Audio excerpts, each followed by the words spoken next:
dengan pengenalan yang sempurna.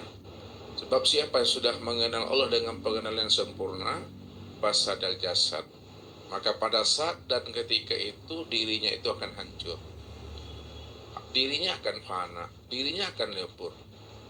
Fana, hancur dan lebur itu maknanya betul-betul dirinya itu hapus, tidak pernah ada sejak mula adanya Allah itu.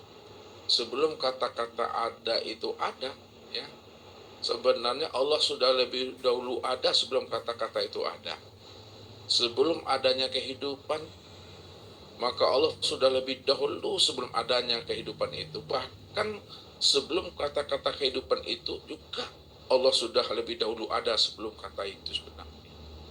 Inilah yang mesti dipahami, bahwa yang ada secara mutlak itu sejak dahulunya, sekarang dan yang akan datang itu tiada lain adalah Allah Azza wa Jalla.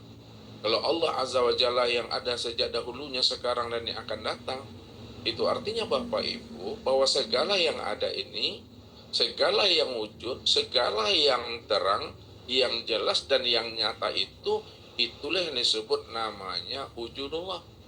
Itu yang katakan namanya ainullah.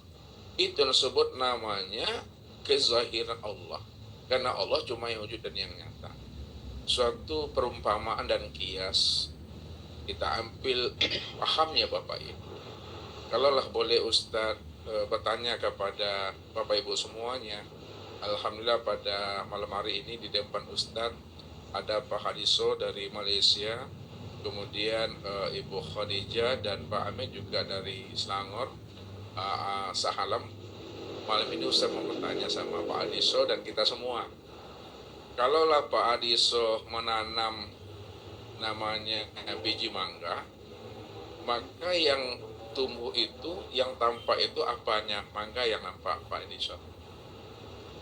Kalau Pak Hadiso menanam biji mangga, nanti yang tumbuh, yang nampak itu apa? Halo? Balik kepada Ibu Khadijah. Ibu Khadijah yang menanam pokok pisang, ya. Lalu yang tumbuh, apanya yang tumbuh? Anak pokok pisang. Kalau menanam mangga, yang tumbuhnya apa? Mangga. Itu artinya, ya, kalau kita menanam biji mangga, maka yang akan tumbuh juga biji mangga, ya kan? Kenapa biji mangga, ya, yang kita tanam lalu yang akan tumbuh juga adalah buah mangga, ya? Karena memang biji mangga itulah satu-satunya yang wujud. Kalau dia satu-satunya yang wujud, maka dialah yang akan menjadi akar, dialah yang akan menjadi batang, dia akan menjadi ranting, dia akan menjadi daun, dia akan menjadi putih, dia akan menjadi namanya buah mangga. Tidak mungkin kalau biji mangga yang ditanam lalu yang tumbuh itu adalah pepaya. Tak mungkin kalau pepaya itu yang kita tanam bijinya nanti yang akan tumbuh semangka. Itu artinya, pemahamannya, kalau Allah cuma yang wujud, maka segala yang nampak, segala yang zahir juga itu dikatakan wujudullah, nyatanya Allah itu yang sebenarnya, ya.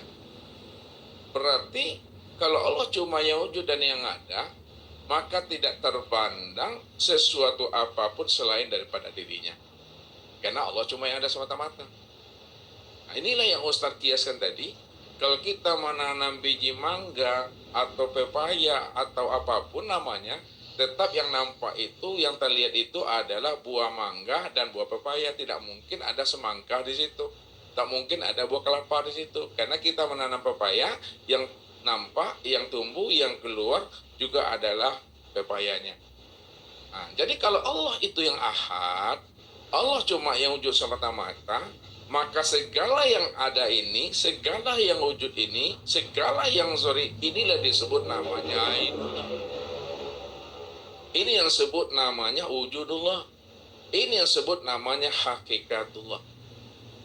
Disinilah Ustaz selalu menghantarkan pemahaman kepada Bapak Ibu semuanya, ya. Adakah yang wujud? Adakah yang lain? Adakah sesuatu selain daripada Allah?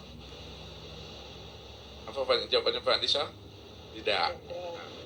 Kalau tidak ada yang lain, tidak ada sesuatu selain daripada Allah, maka alam dan diri Bapak Ibu itu apa sebenarnya bagi Allah itu? Kenyataan. Iya, itu yang sebut namanya kenyataan Allah. Ainullah, wujudullah itu. Akan tetapi Bapak Ibu, kenyataan Allah, wujud Allah itu pada sekalian alam sempurna betul-betul pada diri insan. Insan itulah sebenarnya kesempurnaan memandang wujud nyatanya Allah itu. Di situ Allah katakan al-insanu nafsi wa ana nafsuhu. Insan itu adalah diriku dan diriku itulah sebenar-benarnya insan itu yang sesungguhnya. Makanya kita mesti mampu mengenali akan pantulan diri Tuhan. Kita mesti mampu memahami cermin diri Tuhan. Kita mesti mampu memahami bayang-bayang wujud diri Tuhan itu. Kalau Ustaz katakan kita mesti mampu membaca, memahami bayang-bayang wujud Tuhan, cermin wujud Tuhan, pantulan wujud Tuhan, cahaya Tuhan, mana sebenarnya yang Ustaz maksudkan pantulan diri Tuhan, cahaya diri Tuhan, cermin diri Tuhan? Itu sebenarnya adalah Nur Muhammad itu Bapak Ibu.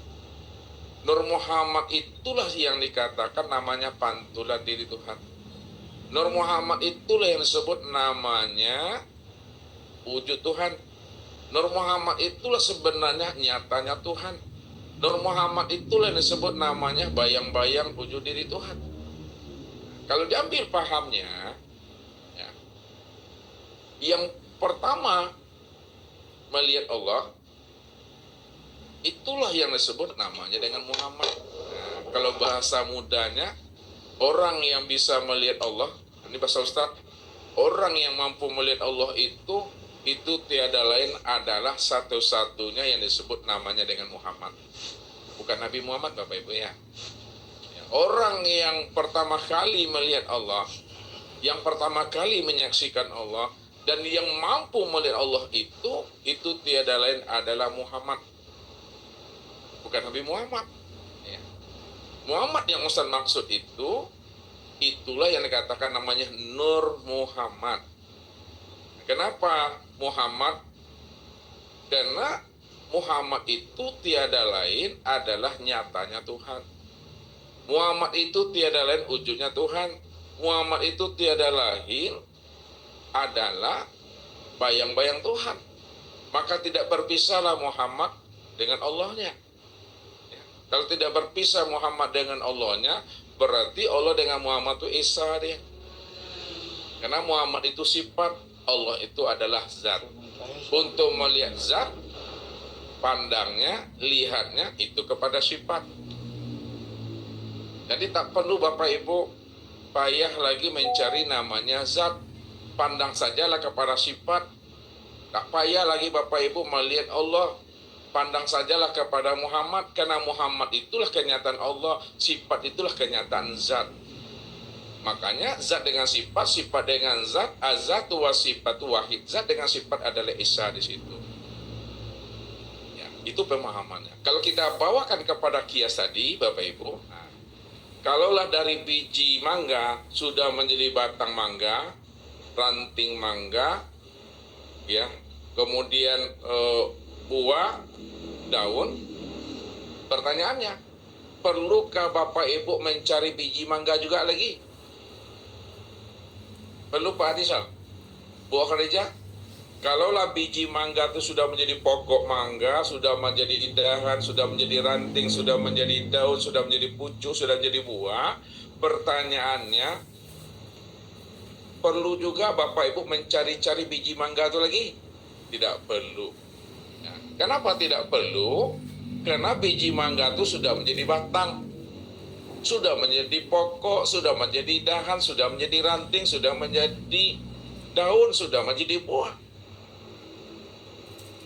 Makanya seluruhnya itu, mulai dari pucuk, ranting, dahan, batang, itulah yang disebut namanya wujud biji itu. Itu yang disebut kenyataan biji itu. Begitulah kita sebenarnya untuk memahami akan rahasia Tuhan itu. Kalau Bapak Ibu sudah memahami ya, bahwa Allah itu telah wujud dan nyata pada Muhammad, jangan dicari-cari juga Allah itu lagi. Karena Allah itu sudah nyata, sudah zahir. Kemana nyata dan zahirnya Allah itu? Itulah Muhammad itu. Aku, itu yang Muhammad. Muhammad itu, itulah nyatanya diri aku. Karena Muhammad itu nyatanya wujud diri aku. Maka disitulah dikatakan rahasia Muhammad itu tiada lain adalah diriku. Nah, kalau bahasa kajinya, Muhammad itu adalah sifat Allah dan Allah itu zatnya Muhammad. Muhammad itu adalah zahirnya Allah dan Allah itu batinnya Muhammad. Muhammad itu adalah tubuhnya Allah dan Allah itu ruhnya Muhammad. Begitulah Bapak Ibu memahaminya. Jadi jangan dicari juga Allah lagi, karena Allah itu sudah wujud dan nyata pada Muhammad. Jangan dicari juga lagi biji itu, karena biji itu sudah menjadi pokok, batang, daun, dan ranting. Maka seluruh pokok, batang, ranting, buah, itulah sebenarnya biji itu yang sebenarnya Bapak Ibu. Ya, seluruh alam ini, segala sesuatu ini, apapun wujudnya, apapun bentuknya, apapun rupanya, itulah yang disebut namanya wujudullah ainullah. Namun mengambil kesempurnaan pandang Bapak Ibu. Untuk mengambil kesempurnaan pandang, untuk memandang wujud nyatanya diri Allah itu secara sempurna, pandang dan lihatlah kepada insan. Siapa insan itu yang sebenar-benarnya? Disitulah Allah katakan dalam hadis qudsi itu, al-insanu sirri wa sirri sifati wa sifati la ghairi. Insan itu adalah rahasiaku, rahasiaku adalah sifatku, sifatku itu tiada lain adalah aku, Tuhan. Jadi Allah itu sudah betul-betul nyata, sudah betul-betul zahir. Ya, kalaulah tubuh ini nyata, Allah itu maha nyata daripada tubuh ini. Kalaulah sesuatu itu nyata, Allah itu maha nyata dari segala sesuatu itu. Bahkan diri dan sesuatu itu, itulah bentuk kenyataan nyatanya yang maha nyata itu Bapak Ibu. Karena tidak ada pembandingnya lagi di sana. Siapa yang mengatakan Allah itu masih gaib? Siapa yang mengatakan Allah itu masih batin? Maka apa sebutannya Ibu Khadijah? Apa Pak Khadijah? Butuh sangi. Siapa yang mengatakan Allah itu gaib dan batin juga, artinya butuh sangi, itu yang sebenarnya. Padahal ya, yang ada ini, yang wujud ini, itulah sebenarnya adanya wujud nyatanya di Allah itu sebenar-benarnya. Jadi ketika ada paham Bapak Ibu memahami Allah itu yang wujud semata-mata, maka disitulah kata Allah melalui lisan nabinya, kala lisanahu. Maka cukup Bapak Ibu diam di dalam paham di dalam kesadaran, sadar di dalam keimanan itu Bapak Ibu. Jadi jangan disebut lagi, jangan ditunjuk-tunjuk juga lagi, ya. Sebab kalau disebut, kalau ditunjuk akan berbeda pula maknanya. Kalau bahasa Minangnya Bapak Ibu, ini bahasa Minang, itu Bu Khadijah. Nanti diantarkan dengan bahasa Malaysianya, ya. Kalau Bapak Ibu sudah mengenal Allah zahir dan batin, jangan disate juga boleh.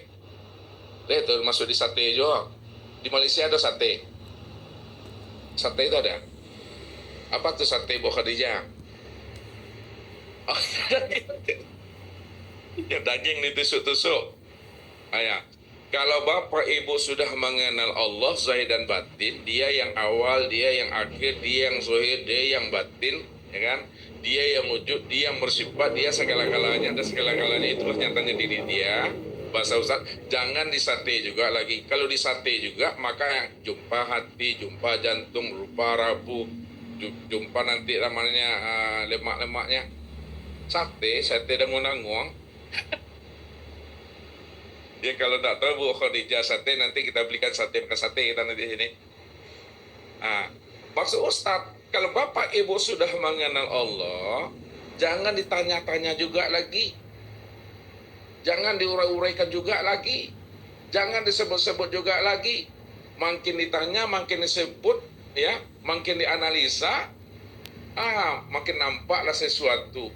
Nampak alam, nampak makhluk, nampak jin, nampak malaikat, nampak manusianya. Itu maksud Ustaz, jangan disate-sate juga lagi. Hening, diam, nikmati. Ini siapa yang pacaran nih? Pengantin baru nih. Sah. Begitu mungkin Bapak Ibu pemahamannya sebagai pengantar dan mukadimah Ustadz untuk membawa Bapak Ibu kepada suatu persoalan. Karena kaji kita ini Bapak Ibu sama seperti kita meminum air laut Bapak Ibu. Air laut itu semakin kita minum, semakin haus kita. Artinya apa? Ya, ilmu ini ya semakin kita tanya, semakin kita kaji, ya, semakin asik dia Bapak Ibu, tidak putus-putus dia, ya. Tapi tidak pula ada kesimpulannya nanti. Nah, jadi mesti dipahami. Kalau udah paham, jangan ditanya juga lagi, jangan diuraikan juga lagi, jangan disate juga lagi. Nanti nampak jantung rabu dan lain sebagainya. Nanti tersebut namanya makhluk, tersebut namanya sesuatu, tersebut namanya yang lain lagi Bapak Ibu. Jadi cukup kala lisanahu. Kenapa kala lisanahu? Karena Nabi katakan ya, man arafallah fahuwallah. Barang siapa yang sudah mengenal Allah, maka dia yang Allah itu yang sebenar-benarnya. Makanya ambil iktibar Bapak Ibu, ambil pelajarannya. Nah, sebagai penutup ya, ketika Ustadz menulis di papan tulis asma Allah atau tulisan Allah, pada saat Ustaz bertanya sama Bapak Ibu, apakah tulisan ini yang Allah Bapak Ibu? Apakah asma Allah ini yang Allah? Nah, tidak. Kalau bukan asma Allah ini yang Allah, bukan tulisan Allah ini yang Allah, lalu yang Allahnya yang mana? Yang Allahnya tuh yang menulis itu yang Allah. Tahu Bapak Ibu maksudnya nih? Karena nggak ditulis kan, Ustaz main dengan tulisan aja. Ustaz tulis alif lam lam ha. Lalu Ustaz bertanya sama Bapak Ibu, ini Allah nih Bapak Ibu? Tidak Ustaz. Apa ini? Ini lafaz Allah, lafzul jalalah. Lalu yang mana yang Allahnya? Yang Allahnya itu yang menulis itu Ustaz. Disitulah iktibarnya, ma yakhruju baina syafatain ilal isyarati wal iktibar. Apa yang keluar dari dua bibir, apa yang keluar dari mulut ini hanya menunjukkan suatu isyarat dan iktibar saja. Ambillah makna yang tersirat di balik apa yang diungkapkan, di balik kata-kata itu yang sebenarnya. Jadi jangan Bapak Ibu ya tertipu memandang bentuk huruf dan lafaz, pandang di balik itu. Nah, satu bedanya Bapak Ibu. Seperti contoh lagi, ketika Bapak Ibu membaca buku ma'rifat, buku ketuhanan, mungkin ada 1000 kitab Bapak Ibu baca, karangan si A, karangan si B, ya. Apa bedanya ketika Bapak Ibu membaca buku ma'rifat ya tentang Allah ya pada kitab yang ditulis itu? Apa bedanya ketika Bapak Ibu mengkaji namanya kitab diri tentang Allah juga? Bisa enggak Bapak Ibu bedakannya?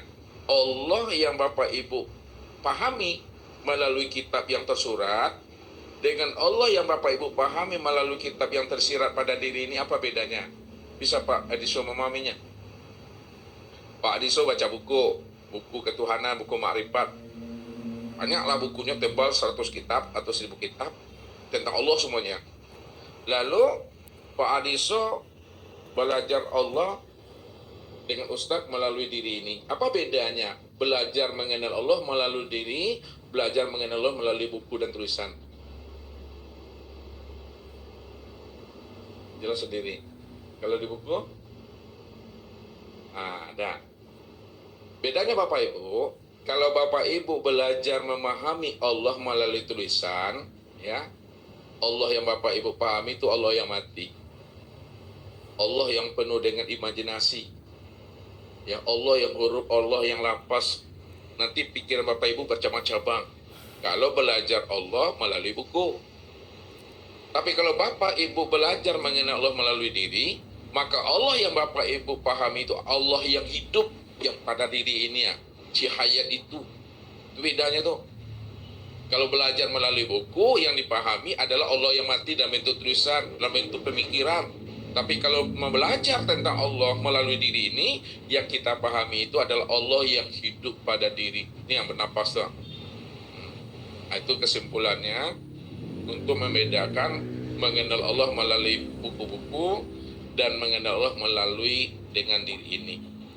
Mungkin itu Bapak Ibu yang dirahmati Allah, mudah-mudahan sedikit pengantar dan pemahaman ini sebagai wasilah untuk Bapak Ibu bisa mengambil pelajaran dan iktibar, sehingga Bapak Ibu bisa bertanya mana yang belum paham. Itu saja, dan Ustadz sudahi. Billahi taufiq wal hidayah. Wassalamualaikum warahmatullahi wabarakatuh.